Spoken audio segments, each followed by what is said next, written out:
হ্যাঁ হ্যাঁ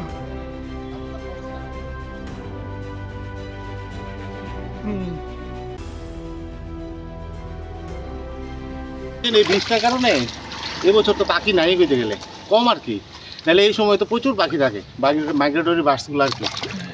এটা করা হয়েছে যে এটা কি ভালো হয়েছে না কি? না এমনিতে তো ঠিকই আছে, কিন্তু ওই এই বৃষ্টিটা মেইনলি যদি এফেক্টেড আর কি, যদি মাইগ্রেটরি বার্ডসগুলোর জন্য এই বৃষ্টিটা মেইনলি এফেক্টেড। শুনলাম এটা নিয়ে নাকি মানবাধিকার কমিশন এগুলো দুইটা মামলা চলছে আর কি। তো মাইগ্রেটরি বার্ডসের প্রোটেকশনের জন্য এটা একটু নজর দিলে ভালো হয়। আবার দেখলাম একদিন আপনার ওই যে ফরেস্টের ডিএফও শিক্ষা দপ্তর থেকে অনেক অধিকর্তারা এসেছিলেন এখানে দেখার জন্য। তারপরে জানি না পরবর্তী সময় কী হয়। প্রচুর, আমরা তো এই পাশের কোয়ার্টারে থাকি, প্রচুর পানে পাখি আসছে এই সময়টাতে, কিন্তু এইবার কম আর কি।